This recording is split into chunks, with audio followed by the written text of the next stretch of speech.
They also need the world to know that the meeting was 1 hour long or 2 hours long. Now, you're exactly the opposite. So, your time is expensive, unlike ours. So you come in and you instantly say what you have to say. And then on the other end of the spectrum, I don't know, I've lost count, but I think somewhere around 30, 32 cases. And so I discuss, these cases with him.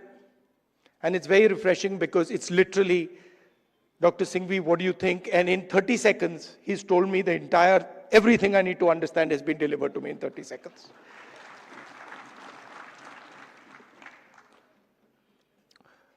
Now, it's important that you know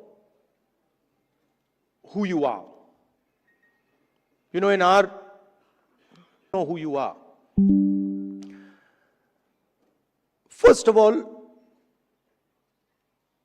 the Congress party,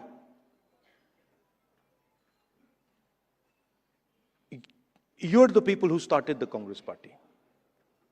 The party was essentially lawyers, right? And Singhvi, no, and you need to, because, and I'm not just talking to you, I'm talking to every lawyer in this country. We would not have got freedom. We would not have got freedom if the lawyers of this country had not fought for freedom. All this talk about constitution, this would not be here if it had not been for lawyers. Singhvi ji mentioned Nehru ji, Patel ji, Ambedkar. Those were the top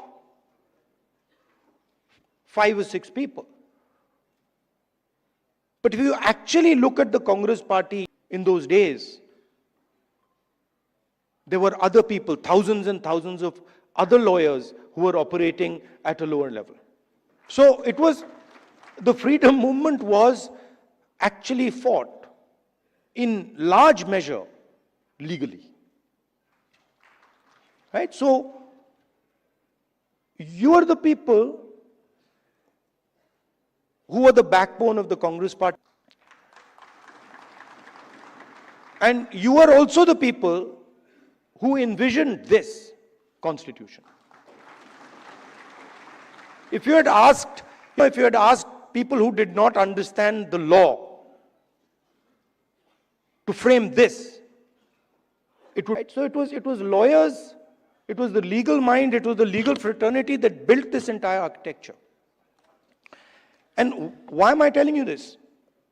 Because it is the architecture that you built that is being destroyed today.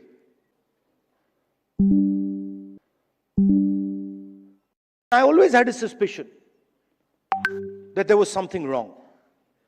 Right from 2014, I had a suspicion that there's something wrong. Something does not add up. In fact, I'll even go further. I had a suspicion in the Gujarat Assembly elections already. Okay? Ready. Okay? This ability to win sweeping victories. Congress party doesn't get a single seat in Rajasthan, doesn't get a single seat in Madhya Pradesh, doesn't get a single seat in Gujarat. This was surprising to me.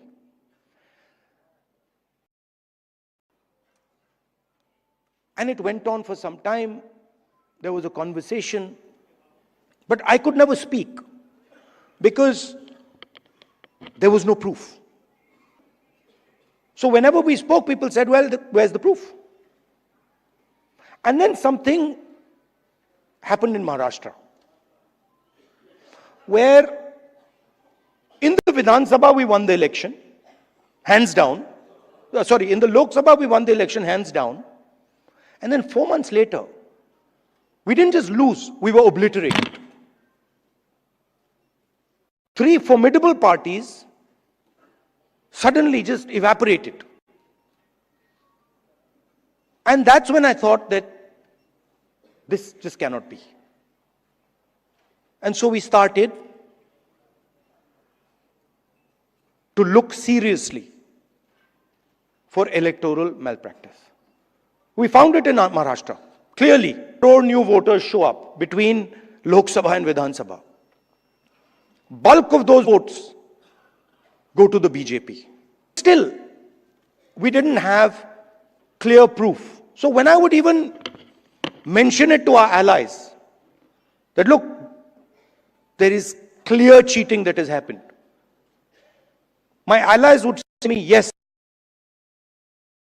we can see that there is cheating that has happened, but we don't have proof.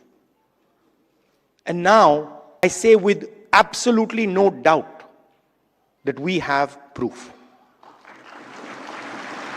And we have such proof. We have such proof to show the whole country that the institution of the Election Commission does not exist. That it has disappeared. It has taken us 6 months, booth-wise paper versions of the voting list. That document cannot be scanned, it cannot be copied. Meaning you put it into a scanner, nothing comes out. Why would the Election Commission scan protect, copy protect the voter list? Now, you'll be shocked at the amount of detail we've gone into. And you will see, with no doubt, how the election, how a Lok Sabha election is stolen. 6.5 lakh voters vote, and voters are fake.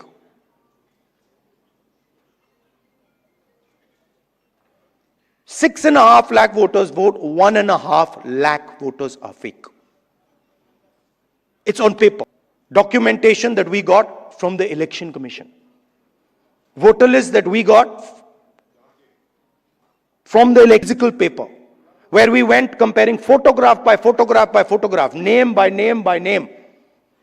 6.5 lakh people. Comparing one photograph to 6.5 lakh other photographs. And I'm proud of the work that the Congress party did. And you will see the shockwave that is going to go through the electoral system when we release this data. It's literally like an atom bomb. Because the truth, my friends, is that the election system in India is already dead. Please remember one thing. The Prime Minister of India is the Prime Minister of India with a very slim majority. If 10, 15 seats were rigged, and we suspect actually the number is much closer to 70, 80, 100. If 15 seats were rigged, he would not be the Prime Minister of India. And we are going to prove to you, in the coming few days, we are going to prove to you without any doubt, in the coming Lok Sabha election can be rigged and was rigged. So, it's very clear that the institution that holds this, that protects this, that holds this, that defends this, has been obliterated. Right? Who is going? Only you people can fight this battle. Frankly, we non-legal people don't even know how to fight this battle. We can fight the political battle. We can fight the battle on the streets. We can fight in the villages. We can fight in the city. We can't fight in the courts. We don't know how to. And so, you are the people who have to defend the Constitution in the courts. You know, I had a document We had a document some years back on the Rafale deal. Randeep is looking at me. Document that said clearly, black and white, that the Prime Minister office and the NSA have interfered in the Rafale deal and damaged the Rafale deal. This document itself would have brought down any government in any country of the world.